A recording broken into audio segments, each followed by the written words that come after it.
back to another episode of Dbacks Dispatch. We are your hosts, Gabriel and Brandon. And today, we're mostly going to be talking about the trade deadline, but we unfortunately have to break down a little bit of the Tigers and Dbacks series. But I just want to welcome everyone in here to Dbacks Dispatch, everyone on Twitter, everyone on YouTube, wherever you may be watching currently live, but also if you're watching after the fact on Spotify, on Apple Podcasts, or wherever you may get your podcasts. Welcome in, rate and review the show. It really does help. If you're watching on YouTube, please like and comment and subscribe because it really does help us out to get our name out there. Check us out on Twitter, on Discord, on TikTok, on Instagram, and all over the social media at Dbacks Dispatch. And we also have great articles that are written by either Brett or our producer Josh on AZ Snake Pit, covering the independent series and sometimes even the trade deadlines. And if you have any questions, please leave them in the chat. So quickly, we unfortunately have to go over these pathetic Tiger series where this team just, we wanted to do a show yesterday, and then as the game went on, we were like, yeah, we kind of don't want to. Let's just break it down, tomorrow quickly because, this was an absolute disaster. The first game was 1-5, second game 2-12, third game 2-7. Like the only bright spot was Ryan Nelson.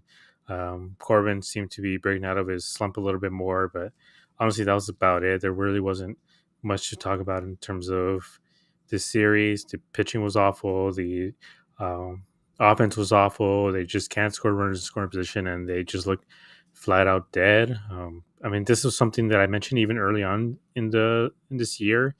The first couple of weeks of the season, I mentioned how dead this team looked. Like they just truly didn't seem to be playing for anything, weirdly enough. They had no real urgency, and I think that's something that has carried on to at this point of the season, where this team and even Torrey, they had no urgency. They had no fire in their blood, as Dre Jameson likes to say. And unfortunately, we're at the point where this team became sellers a couple of weeks ago, confirmed by Mike Hazen and Derek Hall. But quickly, I just want to ask you, Brandon, what do you think about this series? Like, a couple minutes, whatever you want to say. I know there wasn't a lot to talk about, but let your heart out. This team has looked lifeless for the last week. Like, even they won Friday against the Pirates, but they have looked like they have no energy whatsoever. Just like offense just doesn't care. Like, just awful at bat after awful at bat. Like, I'm like, what is going on? Like, I've never seen a trade deadline affect a team so much. Like, you could tell that it was infecting the entire clubhouse. Like, they were all worried about it. Geno just awful at bats because he knew these were the last couple of days with his team. And by the way, in this Tiger series, I saw Corbin's back in the outfield way too damn much. The amount of times that he had to turn around because the Tigers hit no doubter home runs to right field, I'm like, what is this? The one thing that was frustrating, like, Fott looked really good through 4 innings. And then he just kept throwing his cutter, and they were just teeing off on him. And then he just, like, that 5th inning in the Fott start was ugly. Like, it just... Now, it shouldn't have gotten as bad as it did. Home plate umpire missed a called strike 3 at the top of the zone. But that really doesn't matter because they showed no life in this series whatsoever. So I'm really hoping tomorrow that they at least show a little bit of life. Like, I'm hoping, okay, trade deadline's over. You guys can move that. Like, that shouldn't be the reason why you're not playing well. And they're playing a team that, personally, I still think we're better than. I personally think that we are better than the Athletics. Yeah, that's how I felt about the Pirates as well. And then we got absolutely dominated and just raw dogged by them. So in the end, it kind of just didn't matter, how bad our competition was. This team is just on a ridiculous backward slide. I tweeted it out for a reason, but like in my almost 30 years of watching this team, like I don't know about you, right? I don't know how long you've been watching them because I know you were a Padres fan, but I think you're a little older than me. But um, I don't think I've ever seen a team this absolutely just wasted, completely mentally checked out at this point in the season ever before in my life. Like we've had some really bad teams, like those 04, 05 teams, 8, 08, 10, 15, 14.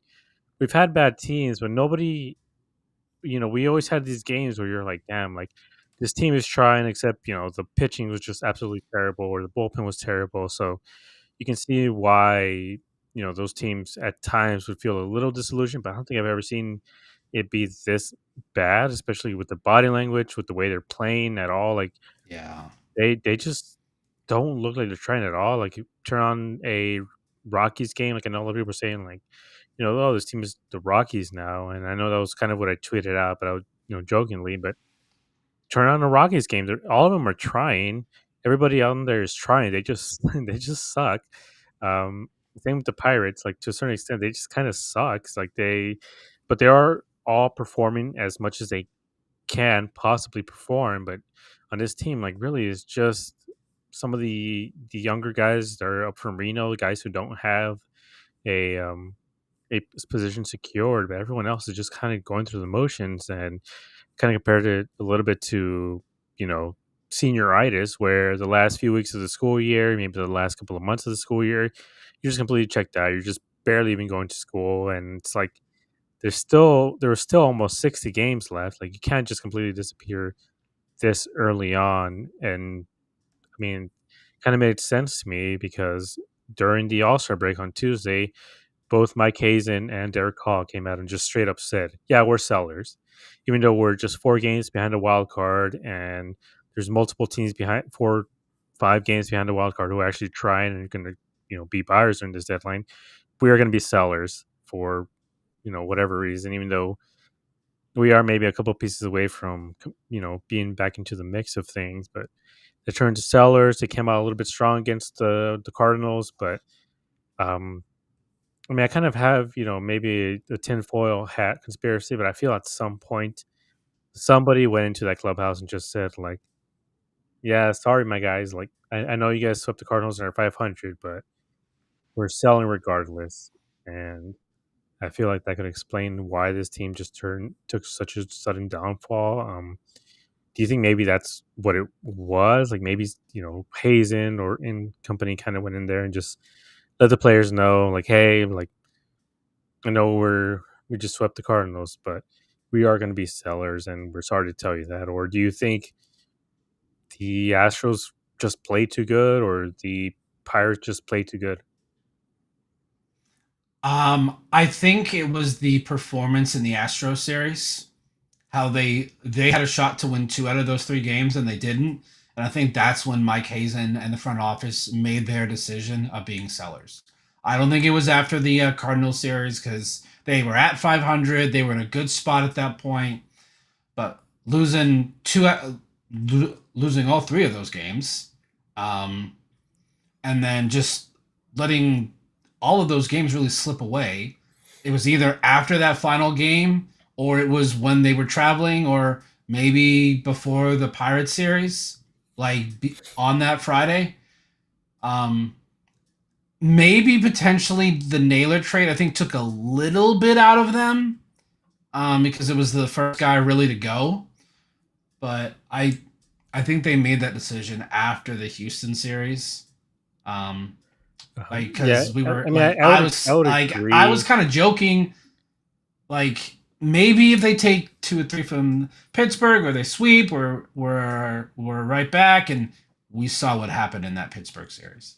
Just I would, nothing. Just I would, straight up I would nothing. agree if Mike Hazen and Derek Hall both didn't come out on Tuesday and say this team is a seller. So I do think maybe that Cardinal series was this team's last hurrah because They came out a little flat against the Astros in the first game. In the second game, I mean, it's something that I talked about very early on in this season, where um, when they faced the Cubs, where I said a bad game like that game where it was what 11-14 or whatever it was, where Torre just threw in the towel in that game and just punted on it. I said a game like this turns into really bad runs, and at that point, I believe they were 12-8, if not 12-7. Suddenly, they were at 500, and then they just got below 500, and then you had these other games like the Geno 4 home run game against the Braves, where they're starting to get on a roll. It was such a terrible game, such a terrible bullpen mismanagement, and then it became what it is, and then they go back under 500, and these bad games affect these, especially this team. Like I don't know what it is about this team, and I mean we can get to it later on, like what the chances are of both Torrey Lavello and Mike Hazen being on this team for next season, and how do we feel about them being on this team next season if they do in fact return. But before we get into that, I just want to welcome everyone in chat: Disruptive, Red Sox Nation, Justin, Real Nade 2K, V, Gotcha Bro 42, Ethan Draper, Sexy Soguaro, Charles Elliott. Thank you guys all for coming in here. And Red Sox Nation saying sad Kelly didn't go to the Red Sox. I thought he would. That was one of the main teams that was apparently attached to Merrill Kelly. He just, I don't know, maybe the D-backs were asking too much, or they maybe didn't like the return, because out of everybody that got traded, we'll get to it a little bit later. The out of everybody that got traded, I feel like maybe Merrill Kelly kind of got the best return out of all of them, like in my opinion, because the other ones honestly didn't really move the needle for me at all. Justin is asking, do you guys like Mike Hazen did with all with the trades? We'll get to a letter grade, but as of right now, I'm at a solid C, and it's not just me who is at a C right now. But Red Sox Nation is saying that they did load up on pitching, which is good. The only problem is a lot of these guys are in high or low A ball, and there's a couple in high A ball, so there's not going to be an immediate impact the way we normally would have wanted this to be. But Gotcha Bro is also saying this team never showed life. We were never on a run. And I think that was one of the biggest issues of this team. There was never a point in this season where they went on a 6, 7, 8, 9 game winning streak, and I think that's what you need. I mean, the 2017 team, the 2023 team, they all went on 7 or 8 plus win streaks, and this team just couldn't do that at all. Like there was always something that got in the way of this team winning more than 4 or 5 games. So it was just a really weird season. It was just very unfortunate that it turned out the way it did, to the point where we became sellers, and we were just dumping contracts left and right. I mean, Jordan Montgomery also had his contract dump, which was strange, but I think the Rangers only picked up about $2 million from what was left of his contract. So apparently that was a majority. I don't know. I assumed it was prorated. I'm not sure how that works, I but think he had 5 million left, so they took 2 million of it. So it was like half. yeah, Charles is bringing that up. It's a mixed feelings. Sad to see guys go. Sad that we quote unquote save money by dumping Monty, by having him attached to Shelby, and I believe the count is like 15 million or so that we're saving so far for the rest of the season. $15 million. That's not going anywhere. That's just kind of just staying in Ken Kendrick's pocket. So whatever money we save at this point, it's not like it's going to go to a specific piggy bank for Ken Kendrick to use. He's kind of just going to pocket that money, and then we'll see what he does next year, if he's willing to spend or not. Oscar's saying I'm going to become a Dodger fan now. I guess I'm going to bust out a Mariners cap out of somewhere, because go Mariners, go Naylor, go Geno. But Duncan is saying that they were all rentals, and it is kind of the fact here is that they are all rentals in this case. They're all just a couple months. Nobody here was uh, under contract for more than a couple of months. Like no one here was for a year or 2 years, like we did for Geno or anybody else. Like they were just all guys who were on expiring contracts. So maybe I would hope that this is the best you can get. A part of me feels like it wasn't. As Red Sox Nation is bringing up, I mean, there's no top 100 prospects, MLB pipeline top 100 prospects at all. We got 9 guys total, not a single one in the top 100 prospects. But yeah, we'll get to it because on let's see, the first trade that came in on what was that yesterday, last night Yes. Yep. Last last night night. was Geno. So the Geno, we finally got the news, and something we'd all been dreading, but also kind of expected. Eugenio Suarez is no longer part of his organization, and for his services, the D-backs were able to get first baseman Tyler Locklear, right-handed pitcher Hunter Cranton, and right-handed pitcher Juan Burgos. I believe that was, yeah, okay, that was it. So some interesting ish notes on these guys. Tyler, he is technically major league ready to a certain extent. He did have 45 at bats last year, but unfortunately, it wasn't very good. He batted 156, 224 with a 311 OPS.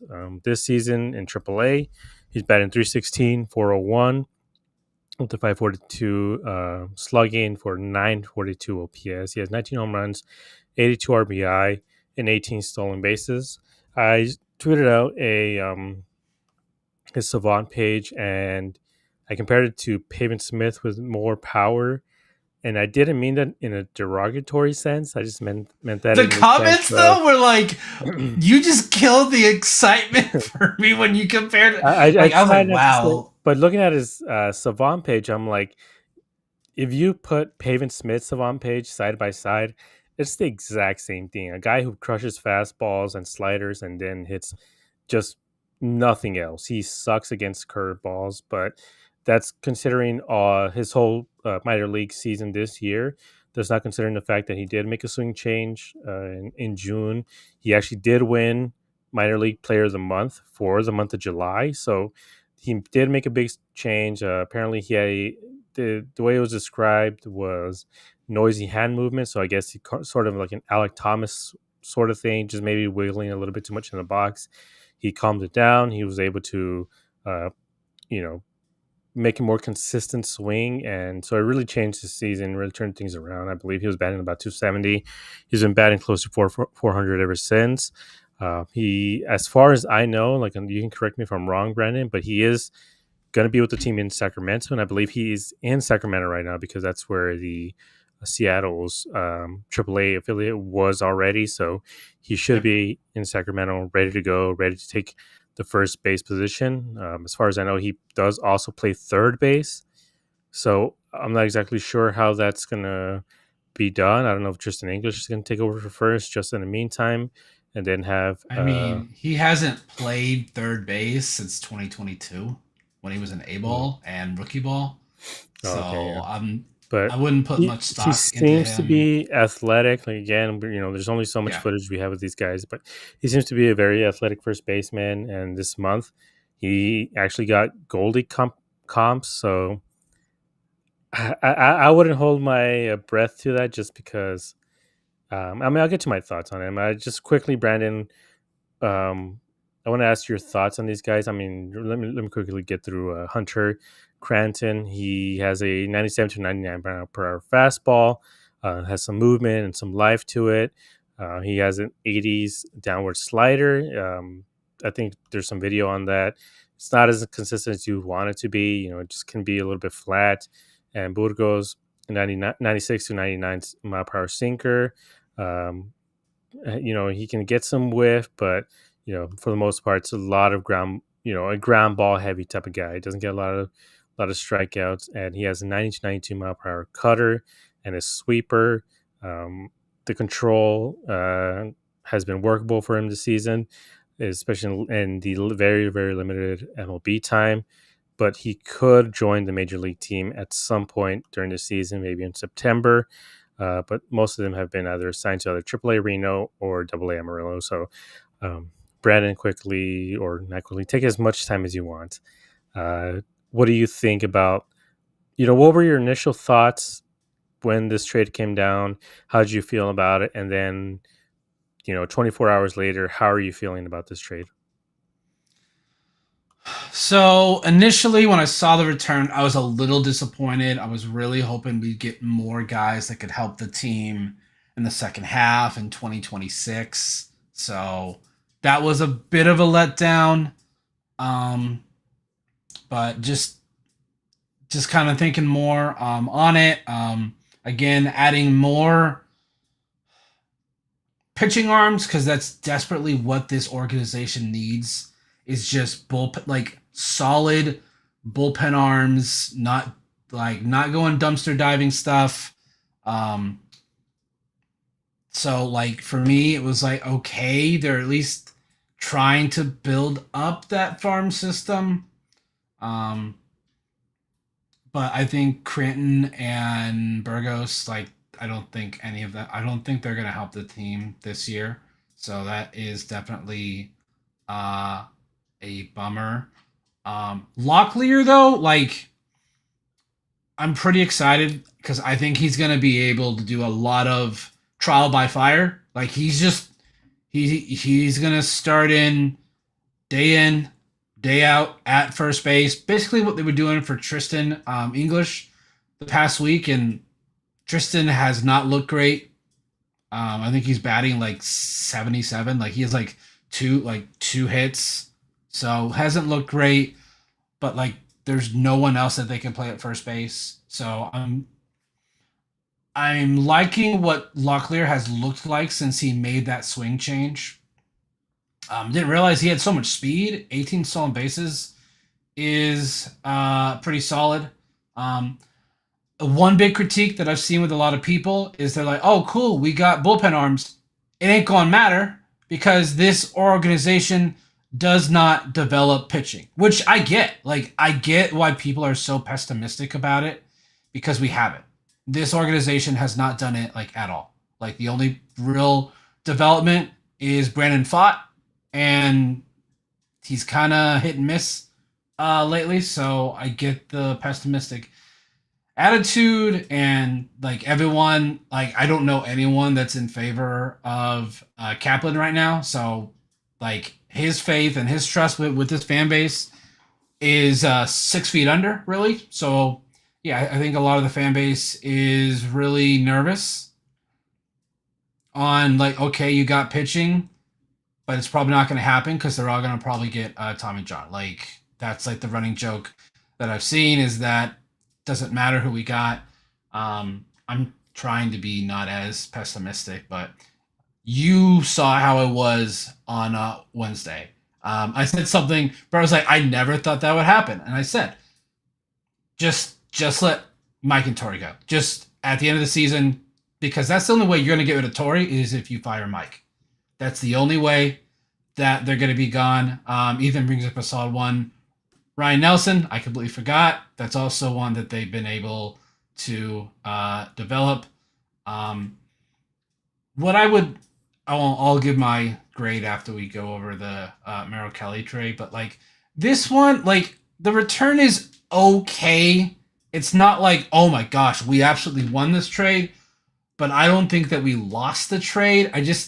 It's really hard to gauge with these prospects because you never know. It could be change of scenery could help. Different coach, like it's just such a, pardon my language, it's a crapshoot really with some of these prospects. So, um, Yeah, some I of the comments just are making a comparison of lottery tickets, and that's something that prospects have always been compared to, which is lottery tickets. Like, and that's kind of what the haul that we got for Goldschmidt was. We got about 6 players on that, and I believe only Corbin Martin was part of the pipeline top 100. And the only reason why the D-backs were able to get him is because I believe he had just gotten Tommy John, and yep. he just hasn't worked. He didn't work out for this organization at all. I mean, he's okay in Baltimore, but other than that, I mean, we broke it down like maybe a couple weeks ago about Mike Hazen's sell jobs, and for the 12, 13 or so guys that he sold off during the Goldie trade, Greinke trade, Starling Marte, Escobar. they only netted about a 6 WAR, and 3 of the WAR was Josh Rojas by himself. So you can just imagine, he doesn't have the best track record. And I understand a lot of commentators and a lot of analysts, yeah, and writers specifically, a lot of company men, um, trying to spin this as a positive, but it is hard for me to see, that future, because Oscar's bringing it up as well in the comments saying, do we trust this team to develop these pitchers? How many pitchers did we get? We got 7? Is that how many we got? 7 pitchers? Uh, wait. So Or we 8, got because I believe it was just 6. 6 No. pitchers. Oh wait, no, because 8. Because I think we got. Did we get 2 or 3 with Naylor? Yeah, 2. Because all There's 2 pitchers with right, Naylor. One Garcia, who's already up with the major league team, and I can't remember the other guy's name. He had a funky name. And then Geno, Geno we got the 2, and 2, Kelly we got 3. 3. So like 8, and same with the Gritchick one. I believe we got 8 pitchers and 1 position player. Um, so truly, I mean, do you trust this Brian Kaplan regime to get the job done, to be able to develop the pitching? Like, honestly, like you, Brandon, like, do you trust Brian Kaplan to develop these guys? Because something that we've heard over and over again from players who are played with this organization, from the minors to the majors, a lot of them say, even including one who I believe he's working for Fox, but I don't know where he works. But he was a Padres prospect for a long time. Cody Decker, he played with the Reno Aces for a few years. He mentioned that something that he really liked about the D-backs was a synchronicity in the coaching system from the major league level to the absolute lowest single A level, where he mentioned that the messaging from the coaches to the managers and everyone else, it was all consistent at all levels of the minor league system. So, in other words, Brian Kaplan is in charge of the minor league system's pitching development. So, do you trust this regime to be able to develop all these 8 guys? Like, do you see all of them, or half of them, a third of them, one of them being a actual viable, either a starter or a lights out closer? So for me, I don't think I'm like a good portion of the fan base absolutely despises Kaplan. Thinks he's the reason for everyone's arms exploding, which I understand when it seems to happen to everyone. He's the pitching coach. He's in charge of throwing programs and stuff like that. I won't say that I trust him, but I'm not like he has to go, because I just think that's just going to set the team back even more. Like you're going to have to bring someone in who's going to have to reteach all of this. I just have to see how these last 2 months go with the major league team. If we can see something out of these guys, then I'll be okay. So we have what? So we got. Hold up, I gotta go to the team site. So we got from Naylor, we got 2 pitches. We got 1 for Gritchick. So we got 5, 8. For me, if you can hit with 3 of these guys, if 3 of these 8 pitchers are guys that truly help this team, are lights out, maybe one of these guys like is in the starting rotation and is solid, if you can hit on 3 out of 8 of them, I would say that this was a successful deadline. For me, that's where it is. Like, again, asking to hit on every single one of them is unrealistic. But I think any more than 3, like you're really pushing your luck. So I just, for me, if we can hit on 3 of them, then I'll say that Hazen did his job. And they have to help this team. So whether that's this season, I think 26 and 27. If there's a 27 season, because Yes, that's it a doesn't that's a major it does if right not now. seem like 27 is not guaranteed, ladies and gentlemen. Yeah, so I'm seeing this team the way it's set up for next year. I'm like, is the next year another rebuilding, another slash rebuilding slash retooling year? I feel like we've had more rebuilds and retools than we had I appearances think it's under because Dennis he McCarthy. hasn't gone a full rebuild. Like he's not ever done like just completely restart. Like it's always like 1 foot in and 1 foot out. I'm like, you need to decide, are you actually doing this or are you gonna go half ass it? And I think that's what he does. Like, because he doesn't want to say that we're not competing. But I'm like, sometimes to truly rebuild, you have to be shitty for like 2 years, 3 years. I just and that's Yeah, not who I Hazen think that's is. the unfortunate point of this is just we had the one really bad year, 2021, and then 22 we won about 75 games, I think, and then we made it to the World Series the next season, and it kind of accelerated this team's window, I think. But at this point, they keep talking about we have to play D-backs baseball, and that's what Tori keeps saying. That's what commentators keep saying. They have to play D-backs baseball. But at what point do we just admit that this is D-backs baseball? It's sloppy play. It's an offense that can't get the job done. It's pitching that can't get the job done because as of right now, we've had 7 years that has shown that this is who the D-backs is compared to two because they've only had two playoff appearances, 2 great years, truly. I know they won 89 games last year, but there's still a lot of issues that team had. They were so home run reliant, and the pitching was abysmal. I know they had injuries, but it was still abysmal. Um, so at what point do we just admit that this is kind of just who the D-backs are under Torey Lavello?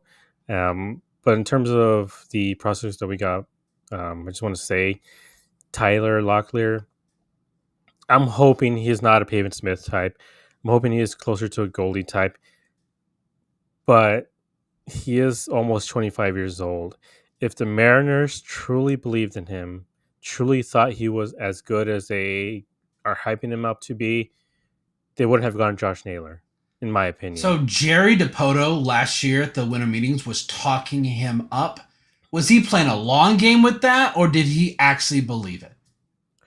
That's that. And yeah, I mean, I heard of that as well, but that's kind of my point here. Is just I don't kind of believe it because again, if he truly, truly believed in Tyler, why is he not the starting first baseman right now? Why did they go out and not waste, but trade viable, minor league pitching arms for Josh Naylor instead of Locklear? Because if they believed in Locklear, he would be up. I think, in my opinion, I don't know how you feel about that, but in my opinion, he would have been up with this team, but he isn't, and he hasn't been since last season. So that's not a huge vote of confidence in my case. And again, he's 25 years old, and same with Tristan English.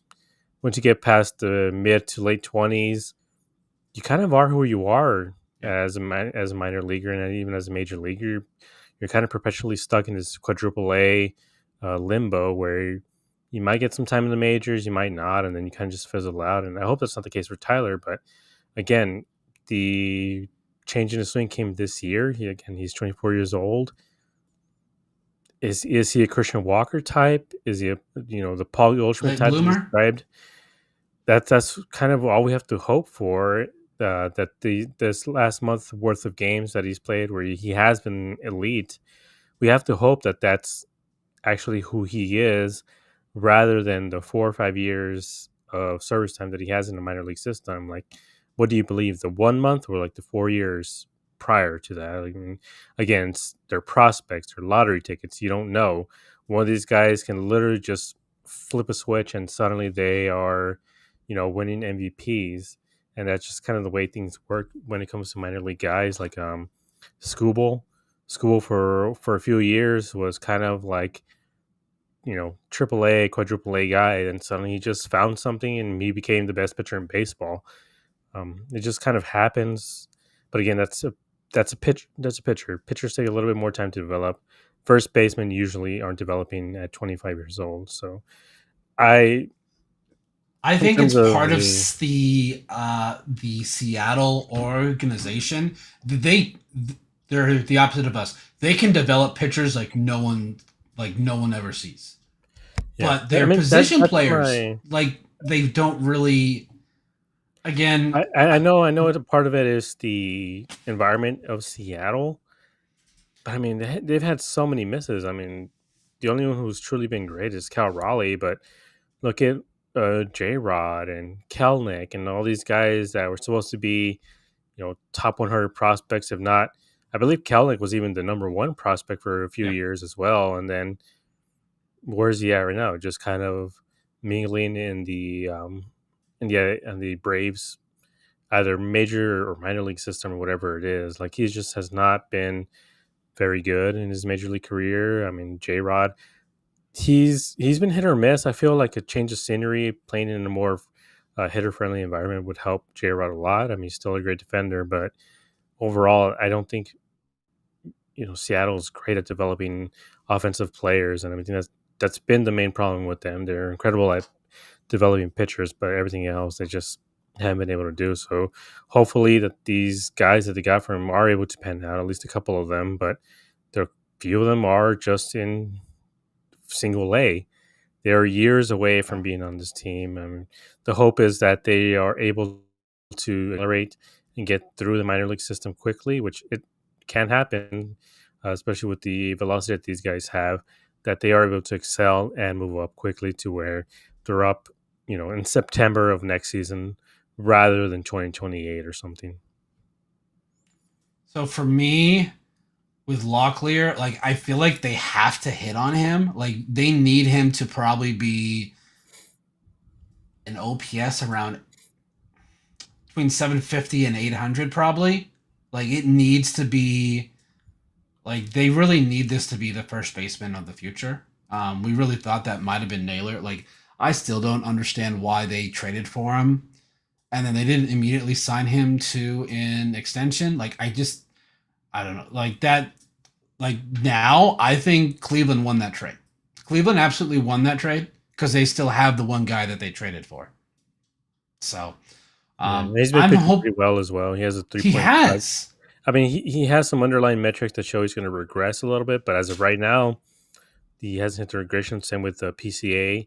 At some point, they're going to hit that regression, but if they have one great season where they avoid that regression, I mean, it gives you all the hope in the world. So let's see. I want to see how many games do we have left. So we have played what 109 games. So we got like 50 games left. If Locklear can hit 10 homers in that span, like if he can hit maybe that's actually a little much. Maybe 7 to 8 and have a 750 OPS in that time. I think I'll feel pretty great going into next season for him. Um but like because I think only him and then Garcia, who we got in the Naylor trade, I think those are the only two that help us this season. I think maybe there's one of the guys we got in the Kelly, I think might join this team in September, but I think that's about it. So yeah, like there's not they didn't unfortunately they didn't get what we wanted uh out of these deals, like no one to help us right now and next season. Like a lot of them, it is further down the line, which was basically your fear. Is like you're like we're just gonna get a bunch of prospects, which is I'm like yeah, use that's probably how it's gonna go, which freaking sucks, but Yeah, it's just I mean that's what you get with rentals. that was always my fear in the first place. Just if this is all you were going to get, I felt like it was better for this team to maybe do a soft buy again, just get a couple of middle relievers, see where this team was, afterwards. I mean, you're not losing anything. If you do the qualified offers to Geno, to Naylor, to Gallen, to Kelly, you're still getting like four decent prospects, if not high ranking prospects, because you're still getting them in the first rounds of the qualifying offer. I mean, the only one who maybe wouldn't get 50 million is maybe Gallen, maybe, or Kelly, maybe. But for the most part, these other guys would be getting that, like 50 million. So you would be able to get a compensation pick at least for three of the four guys. So, I that's why I just kind of felt like maybe they should just go for it.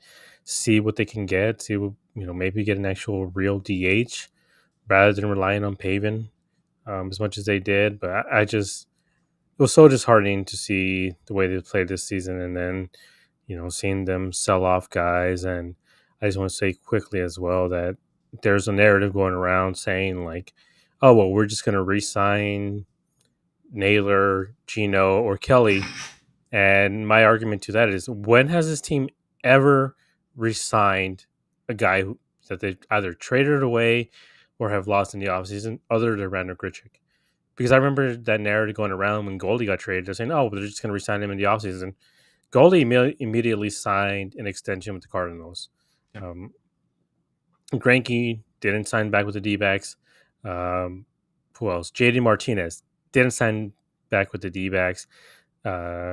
Jock Peterson, I know that one was a little bit different. I know because of the way things turned out with him. It's a little bit different, but Christian Walker as well, as we found out recently, didn't even make him an offer. So, everyone's saying either one of these guys is going to get some sort of contract over the offseason. I don't believe that at all. I don't think any of these guys are going to sign. I don't care that they have really deep roots here and they wanted to stay here. None of these guys are going to sign here. I would be There's incredibly only shocked. one that I have any somewhat realistic expectations, and that's Kelly. Like everyone's like, "Oh, Geno's definitely gonna come." What's any different than him signing with Seattle? Like it's gonna be basically the same thing. Like he loved being there. Fan base loves him. Like there's no different incentive for him to sign with Seattle than it is with us. I just think Kelly's the best option. It depends on how he performs. Like if he like deals the last 2 months and Rangers go on a deep run in the playoffs and he's a big part of it, he's going to get a payday that is out of our reach. Yeah, and I mean we've seen guys get that World Series, if not that postseason bump, like Eric Hosmer. Eric Hosmer did not deserve like that $125 million contract that he got. There's a lot of guys who don't deserve those huge contracts, but they get them because of those World Series / playoff bumps. But Stu here is saying that Larkin and Kaplan need to go. Mather isn't doing so great either. For me, out of these guys, Sean Larkin needs to go. The amount of games that he's cost his team, I don't think they necessarily need to fire him from the organization. I think he did good in the in the player development in the minor leagues. I think maybe he should go back to that role, if not a different role. But he just has not been it, and he's been costing a ton of games this season. Games that this team could have been, in contention for playoff spots. Same with some of the decisions Torrey has made, and then Kaplan. I mean, it's hard to fully blame him because you don't know what he does and what he doesn't do. But where there's smoke, there's fire, and we have never had this many Tommy Johns. What is there, 7 now at this point? 7 Tommy Johns and countless other pitching injuries that I don't think we've ever had. I know last year we had a lot of pitching injuries, but a lot of it was shoulder or hamstrings. It was just soft tissue things. It was not Tommy John.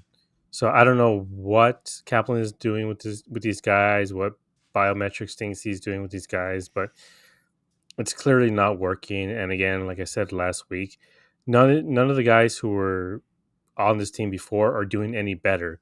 They're all doing either as good as they always have or a lot worse. Brandon Fott is doing a lot worse. Zach Gallen is doing a lot worse. Merrill Kelly is as good as Merrill Kelly has been. Ryan Nelson is as good as Ryan Nelson was in the second half of last season. Erod is about as bad as Erod has been this whole time. So nobody has gotten better. If anything, some of them have gotten absolutely worse. Gallen got a lot worse than he was last year.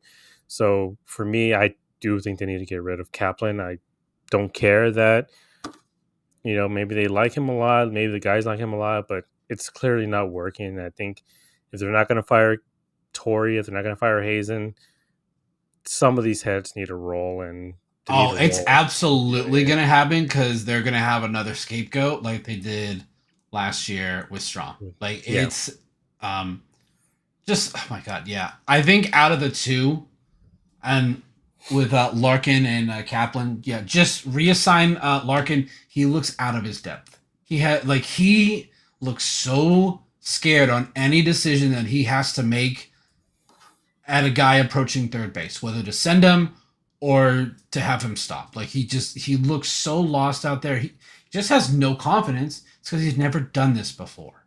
Yeah. Like that, like the drop off from him and Tony Parashika is Huge. like I can't find the word to describe that drop off. It is so terrible. So, Yeah, um, and I'm honestly like we mentioned it before earlier in the season, even up midway, saying like just because we criticize Lavello and even Hazen, like doesn't mean that we want them gone. But I think I reached that point where this team needs a new change of voice because if you're telling me that this team is going to go into next season objectively worse, because I don't see this team buying anything else. They're not going to have Corbin Burns. They're not going to have Zach Gallen. They're not going to have Merrill Kelly. They're not going to have Geno Suarez. they They're not going to might have have Josh Zach Bell. Gallen. Oh They yeah, might maybe because him. he's not going to have a choice. He might not have a choice, but no Geno, potentially no Gurriel. Who does this team have that's going to be better? Is Mike Hazen going to buy next season? Because I don't think he's going to buy too much next season. Um, but if you're telling me that this team is going to be objectively worse on the field, and you're bringing back the two guys who are in charge of, either Mike Hazen for the roster construction and Lavello for the in-game decisions, I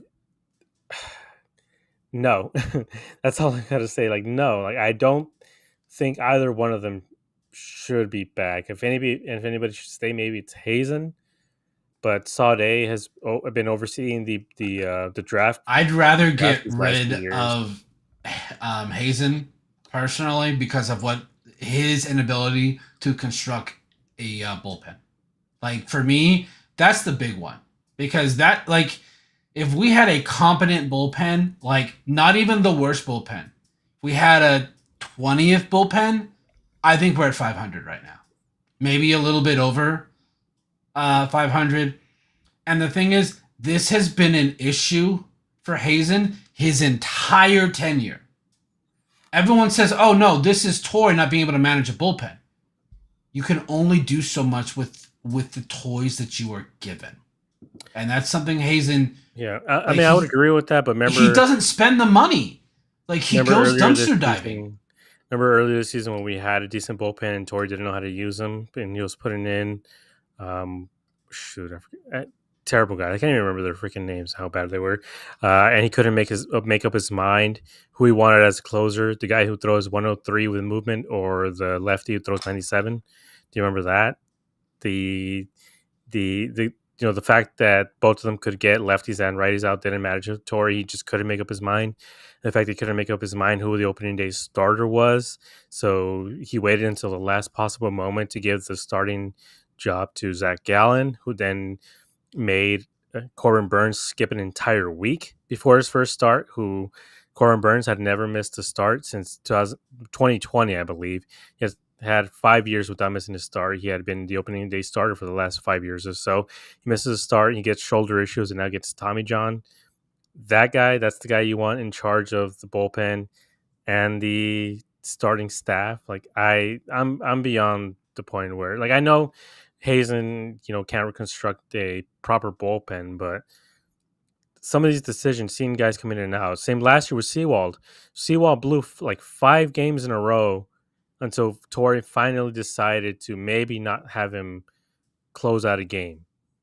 He had 11 games in a row where he did save it, but at the time I was still saying, like, after the third or fourth game that he saved, I was like, he's getting hit really, really hard, and at some point it's going to come back and bite them in the ass. Yeah, there And it was did. that stretch where what was it like? He blew 3 divisional games too. Like it was like 2 against the Dodgers. Against the Braves, the Padres, and the Dodgers. The Braves and the Padres were obviously there was more games involved in this case, but those were the games that if they would have been able to save those games, they were in the playoffs. Yeah, I think my viewpoint on Hazen changed when I heard a quote the other day that he is completely okay and content with all the in-game manager decisions that Torrey has made. I'm like, there's no way. There's no way that you are not angry or mad. It's because he's made some mind-numbing decisions. So when I heard that quote, I'm like, wow, you guys are so close that you can't see this as a true talent evaluator. And at that point, I was like, okay, that's it. I'm done with Hazen. Like, um, it was Wednesday. I I texted you guys in our group chat. It was like, I'm done. Get rid of Tori and Mike. Brett's like, I never thought I'd see this day, and I was like, I didn't either. But just seeing what this team has looked like the last week, and that quote from Mike that he's completely okay in with most decisions that Tori has made. Um, I'm just like, there's no way that you actually believe that. My only fear is that Hazen's going to be able to convince Ken Kendricks that, oh, we had so many injuries. We never got a real shot to see what this team is at full strength. We should get another year. I think that's probably what's going to happen is due to all the injuries, they're going to get another chance to run it back. But there are so many holes with like you said, if they try and run this back with the way it's currently constructed, it's going to be the same thing. It's going to be up and down all year. We'll have one game where they just look off. I'm just like just start over. Like I think your window is pretty much closed. Just you have to make the decision. Are you actually going to do a rebuild? Or are you going to be like, no, I don't think I want to because I want to be competitive, but I won't actually spend the money like I need to? Yeah, I think that's kind of the key here. It's like if they're going to do a rebuild, they have to do a full one. If they're not, they're just going to do a soft rebuild or a soft buy, whatever it is. Like I feel like Can't they do just that. have to commit. They have to commit at this point because just the way the league is at this point, and I mean the Padres for the most part had been in the playoffs for the last few years, but they were trash for years, and they traded away their best players. I mean they're back now. I mean there's a They lot of have no teams, farm system now, but they're like, we don't care. They put but all their chips to the center of the table. they if they win the World Series, like I said in the group chat, it doesn't matter. It doesn't matter what you give up as long Correct. as you win the World Series. Like when the Cubs gave up Gleyber Torres to the Yankees to get Aroldis Chapman, It was they worth won the it. World Series, and he helped them win the World Series. So that was worth it. You know, the Yankees got a top 100 prospect, if not the one or two prospect in the league, and you know he was good for them for a while.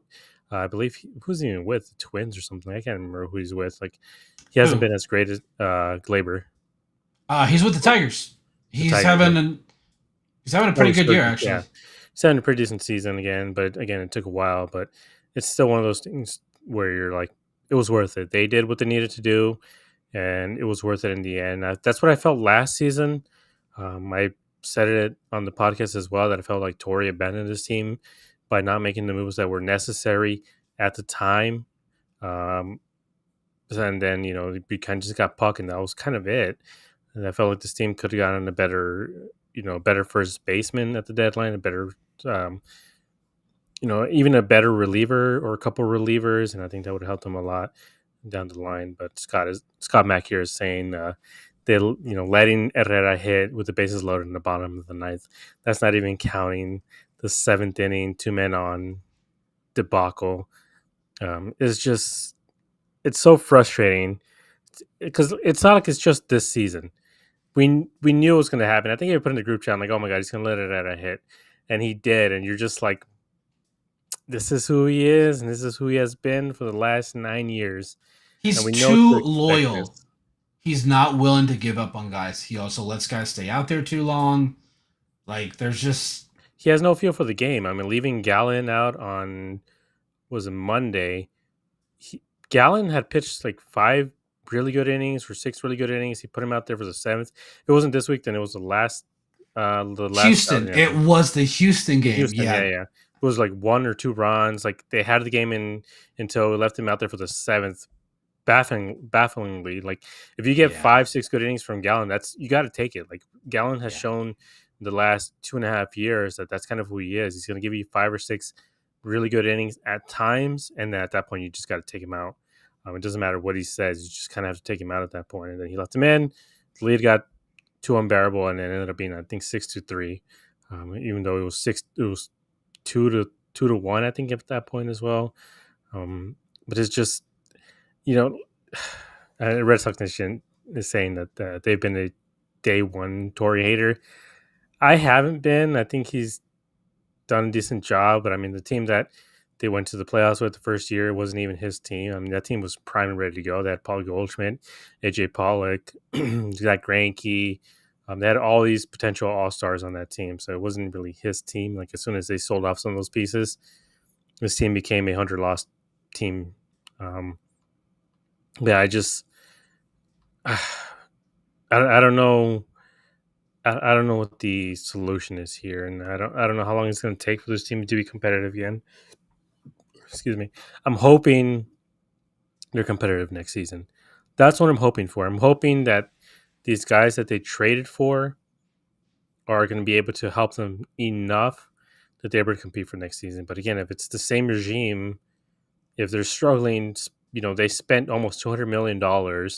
They got Corbin Burns, and that, was basically it. Like, in terms of buying, they just got Corbin Burns, and that was basically it. And then they just kind of did a little bit of dumpster diving for relief arms.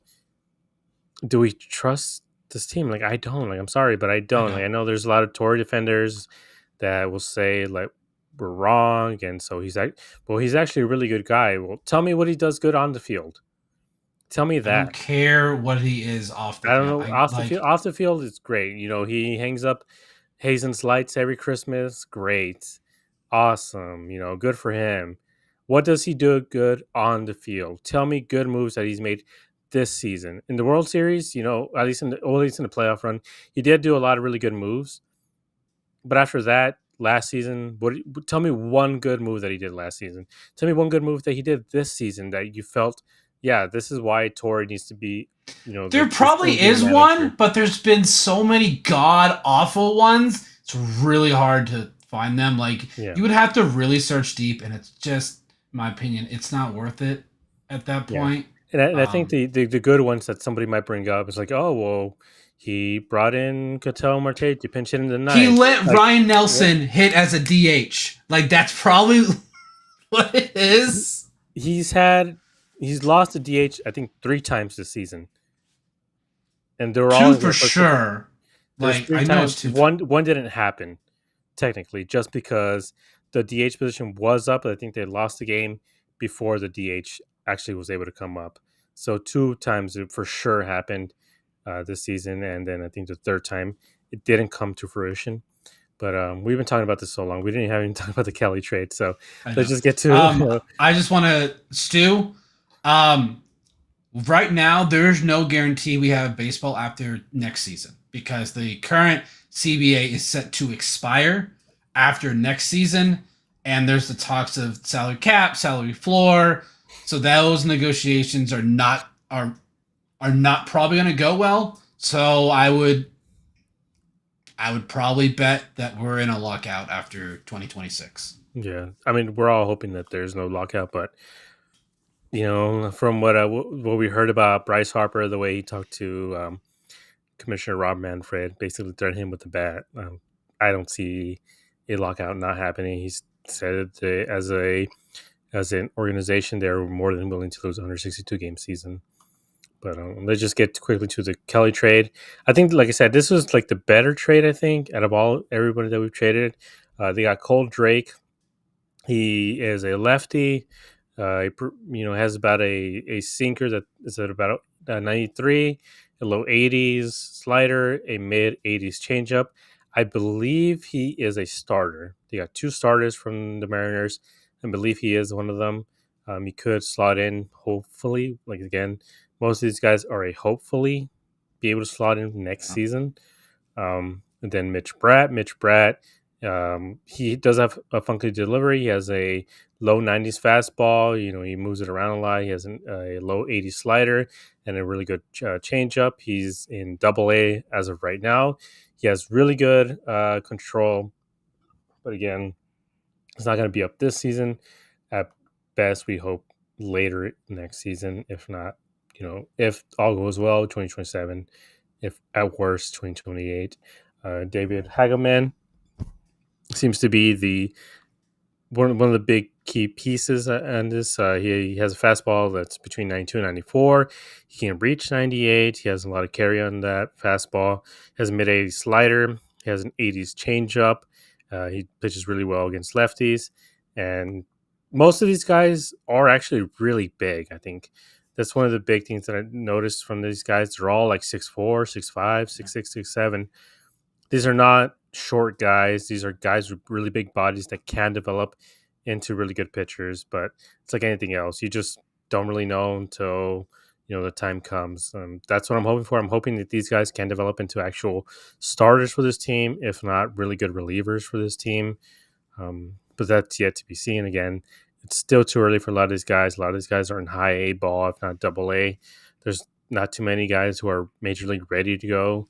So we just might have to rely on the guys who are already up and maybe a couple guys from the minors.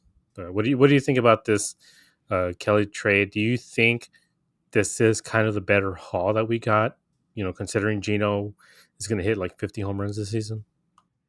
Um, I think when there were talks as to who they're trading, I always thought Kelly was going to get the best return due to he's pretty consistent most of the time. Geno is very up and down. Um, so I think a lot of teams just didn't see him as a big return guy. I'm curious, what would they have gotten if they did Naylor and Geno at the same time instead of the two separate deals? That would have been something that could have been interesting. But I really like all three of the guys on the return for Kelly. I think all of them will be able to help the team.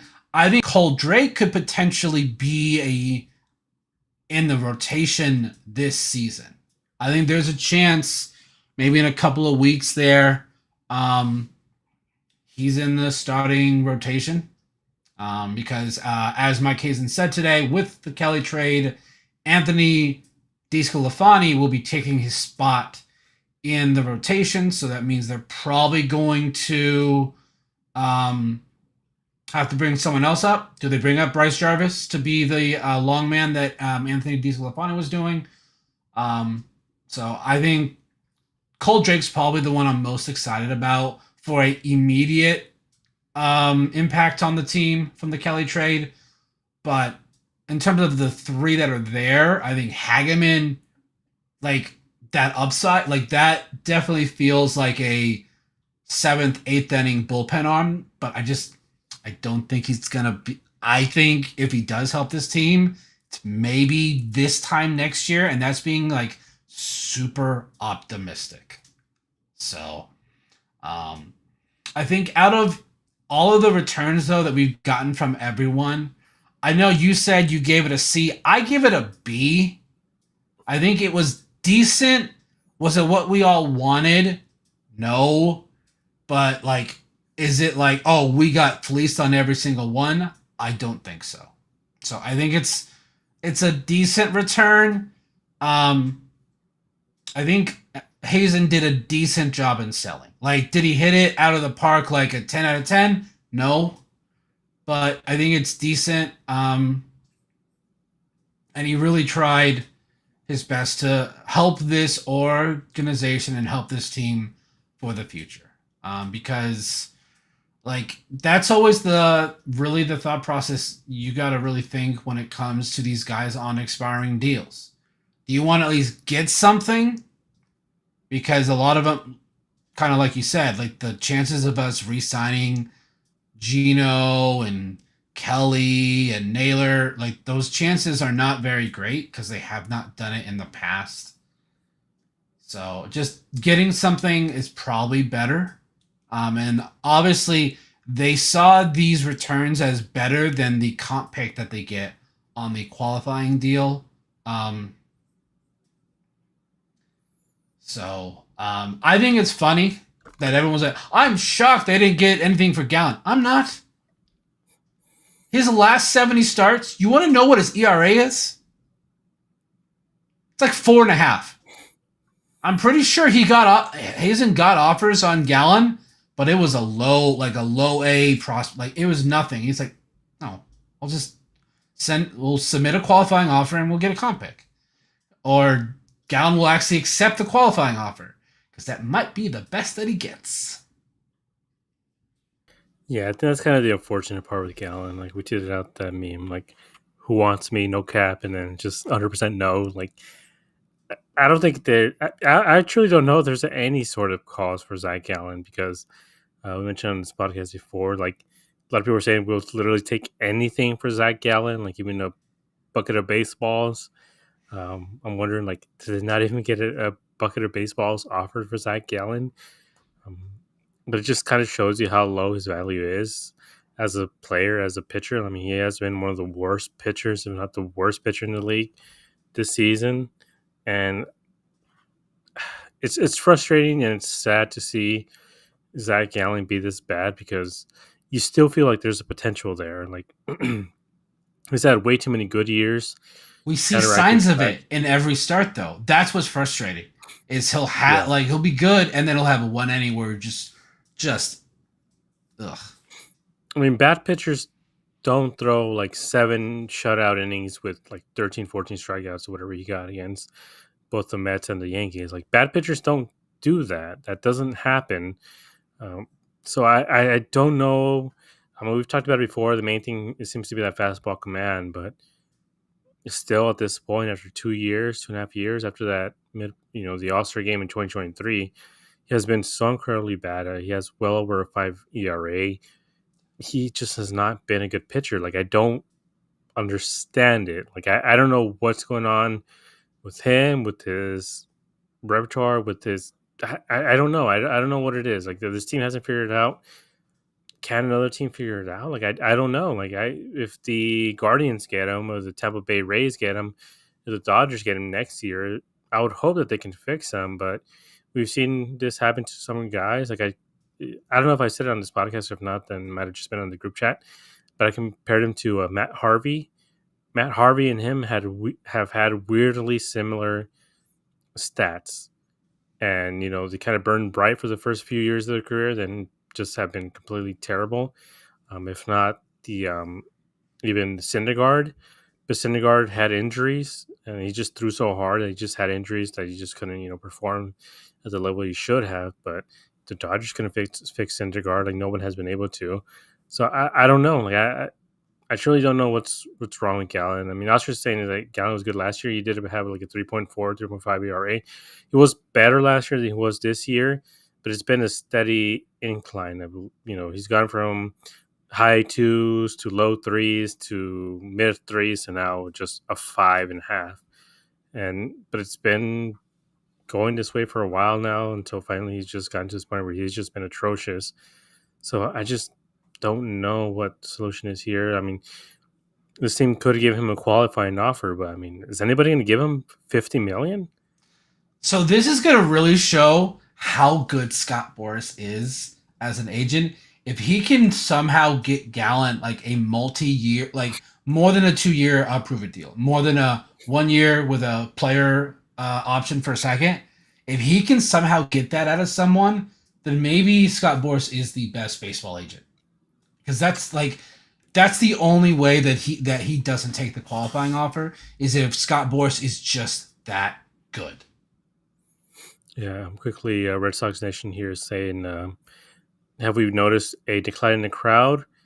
Kind of, but not really. There's during the week in summer week games there is, especially when we've gone to the dog days of summer. It's been 114 here, a few of these last few games. So it doesn't. Maybe the Dodgers and the Cubs might be the only teams that might draw a decent crowd, but for the most part, it kind of doesn't matter. We went to the Cardinals game. That one was, decently attended. Who else did we see? The Astros wasn't too many, but the Rocky series next weekend. There's gonna be nobody there, you guys. There's gonna be nobody there. Yeah, Padres next week, Monday, Tuesday, Wednesday. There might be, but it's probably be more Padre fans than D-back fans. Yeah, because I mean the Padres were buyers.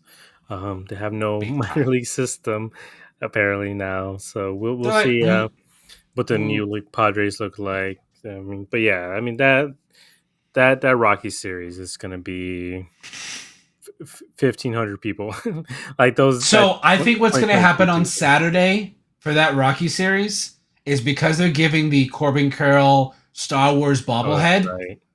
Everyone's going to show up. They're going to leave by the second and third inning.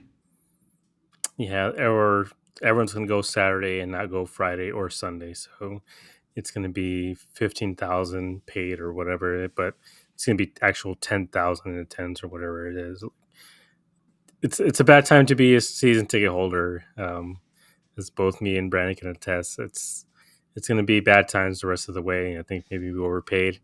We can't really get any sort of real credit. We might have This to is like probably a hot take. I'm getting season tickets next year.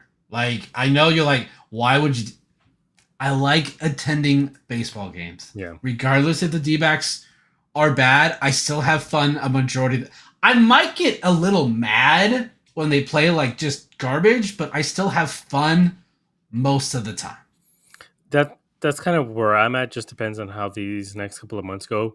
If the team is at least fun, if they are just absolutely dead and just scoring 1 run per game, I don't know if I'll re up my tickets because I want to at least be fun. I want to enjoy myself at the park instead of having to cope by drinking 3 or 4 value beers or something. Like with the rest of the season, with the way things are going to go, they're at 52 wins or something right now. Uh, 75 wins seems impossible for this team. 51. And I asked this in our group chat, like, what is a win threshold that you would feel satisfied? For me, it's if they can get to 75. 75 for me, I would say, obviously, this season is not a success. Like, we are already there. This is a letdown of a season. But if they get 75, that basically means they're going 500 the rest of the year. Maybe we see glimpses of things that we'd like to see going forward into next year. Um, I've seen some people say, "Oh, this is a 100 loss team." I mean, it's possible. That's what we've seen the last week. But jeez, that would probably put this as the worst season in franchise history if they get 100 losses this season after what we had on opening day. So for me, it's 75 wins. Like if you can like get there, maybe 73. Like right there, like 73 to 75. If you can meet that, like I'd be okay because then they're what just under God 20 games under 500 sounds just awful, but it is what it Yeah. is. All right. So quickly, everybody in the comments, give us your letter grade for this trade deadline, including Josh Naylor and Renda Grichuk. I have them at a C. There was nothing that jumped off the page for me. I felt like they could have maybe gotten a little bit more, especially for some of the guys that I saw traded during this trade deadline. I felt like there was some names that I felt this team could have maybe gotten. If not, they could have done better. So I have them at a solid C. Where do you have them? Mine's a B, solid B. Like it was decent, but it wasn't obviously what we wanted. Yeah, I'm never gonna know. Like, I mean, it's hard to gauge the interest and everything just because a lot of this stuff doesn't come out until later on, either during the week or even at the end of the season, where you find out what teams truly wanted. Um, I remember a couple of years ago, we found out that they wanted Alec Thomas and his team wasn't willing to part, which I think maybe was still the right choice. It just depends on who they would have gotten in return. But I do think, in terms of what they sold off, what they got, Mhm. if this team maybe decided to buy instead of sell, I have them at a C because, again, Yeah, other like I than, think B to C is completely okay. yeah, Um, it's like there's guys with there's no way upside. anyone's saying A. There's no way. And I mean, you can say D. I just don't personally see it. Like Yeah, I I mean, I think there's guys with some potential, yeah. some guys with upside, but we're probably a year or two away from actually seeing any of the actual real, you know, guys, give us actual return. Like, I'm hoping Locklear can be a Goldie 2.0. I'm hoping, those comments that he got during this last month, I'm hoping those are real. Because if it is, then I'm not going to say, it makes the entire deal look great, but that is something that at It least makes we you would feel have. great though. It does make you Like feel if better. You would hope that, because as of right now, we don't have a first baseman of the future. Ivan Melendez is crushing baseballs, but he's not a good defender. He is a DH at best in this league. He still strikes out a lot. He's cut down the strikeouts, but he still strikes out way too much. Even Tyler had a 22% strikeout rate. He has cut down on that a lot as well. So it still needs to be seen what he is at the major league level, because he struggled his first go around.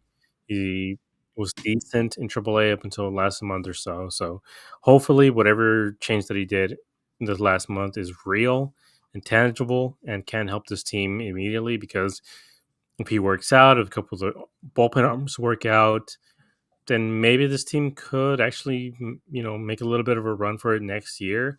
I know there's some teams that have some guys coming off the books as well, so we don't know, what the actual window is for a lot of these teams. The Padres, they might get a little bit worse next year. The Giants might get even worse next season as well. I mean, the Dodgers are going to be the Dodgers, but there's certain yeah, teams. they're gonna get some crazy free agent. Yeah, so I feel like there's some teams that might drop off just enough that this team can slide back into a wild card contention if some of these prospects hit immediately starting next season. But we just have to kind of wait and see what happens. And like I said, I'm hoping Tyler becomes who we need him to be, not even want him to be, who we need him to be, because Trishan is not getting it done there, and Eight it's not getting. 8 to 10 homers by the end of the year. That's gonna give me like that's gonna make me think. Okay, maybe they did get their first pick because it's probably gonna have like 150 at bats. So 8 to 10 homers in that span, like that's pretty decent. So that's kind of like that's the only like he's the only reason I'm probably excited to watch the second half is just to see what he does, and also just to see Ryan completely continue to be dominant every fifth day. So Yeah, and I brought Ryan up last time too, saying that, like, I know Corbin Burns got hurt, but for the most part, he has been Corbin Burns. His ERA in the last since being converted to a starter, I believe, is under two, if not a low two ERA. Like, he has been as good, if not better, than Corbin Burns was while he was pitching. So it's not like we, that spot is, you know, it's not like we replace him with Eduardo Rodriguez or something like that. Like, he has been incredible for this team. So I don't know. Like, this pitching staff is kind of a disaster right now, and it's probably gonna get so much worse. So I'm hoping guys like Jarvis or who's coming up, this Sclafani, Tony Disco. Hopefully Tony Disco can continue his run. He has had quite a bit of success recently. yeah, it's been decent. Um, Hoping he can maybe at least match what Merrill Kelly was doing. If we got rid of Gallon and kept Merrill, I think putting Tony Disco in there would have made me feel a lot better. But fortunately, we have Gallon and we have Erod. So So Nelson, his last 12 games started, 74 innings, 2.5 ERA. So yeah, he's been really really good. Like his season ERA is like 3.2, and it would be lower, but he had that one outing that he came in versus the Cubs. We had like 4 earned runs right off the bat, and as a reliever, that's really hard to come back from. Um, yeah, like so, he's had 13 games as a starter, 10 as a relief pitcher. So I think if you're like, what are we like wanting to watch the second half of the season? For me, it's Ryan Nelson and Tyler Locklear.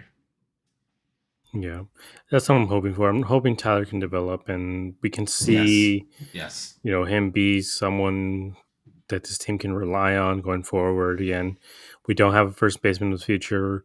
We technically don't have a third baseman of the future. We're kind of hoping Lawler can slot in there because he is still a shortstop. So we're hoping he can slot in there and then see where this team goes. They still have a lot of guys under contract, a lot of young guys as well. So I don't know. I mean, I feel like the window is closing to a certain extent, but it's it's not even fully closed. It's just like a little. It's just slightly open to where Yeah. if guys perform the way they need to. But again, I'm at the point where I feel like they need a new voice in the clubhouse because the voice they have now just isn't getting it done. And the moves that are being done on the field and off the field are just not getting it done either. And I hate to say that, but it kind of just is what it is. I mean, after 2 years of missing the playoffs, and before that, they hadn't made the playoffs in 2017. So 18, 19, 20, 21, 22, 5 years.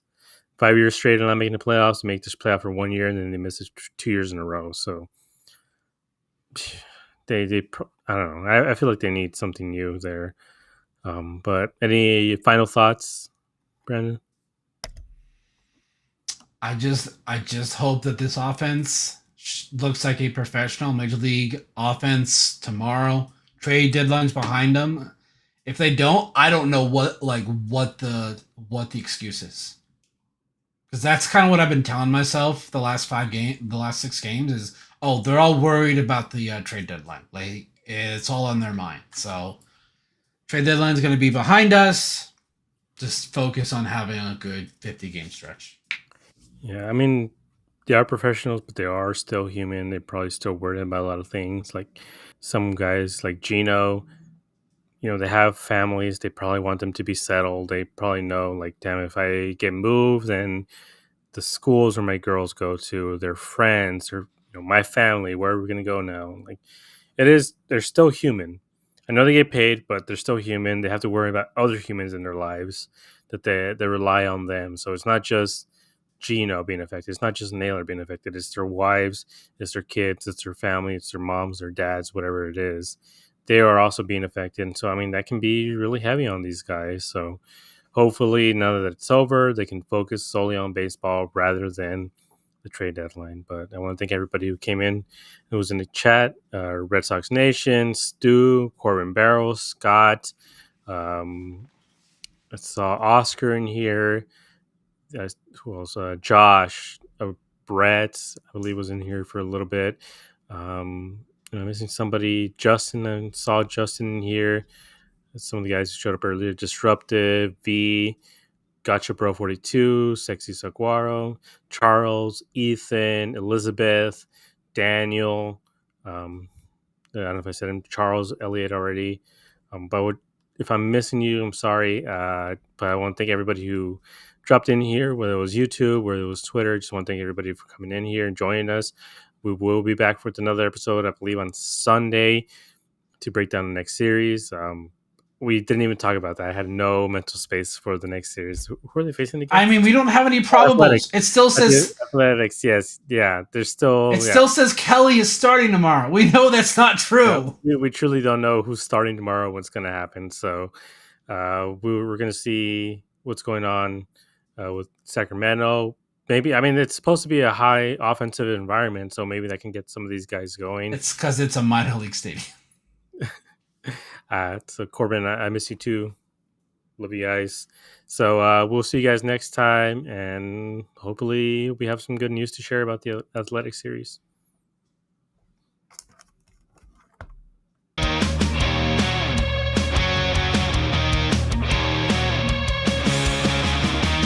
Under the lights, the game goes down. Desert heat, but we own this town. Brennan gave on the call with Josh in the back, bringing it all. Fastballs hum, the bats ignite. 9 innings deep, we fight all night. Wins and losses, highs and lows, we break it down. Yeah, that's how it goes.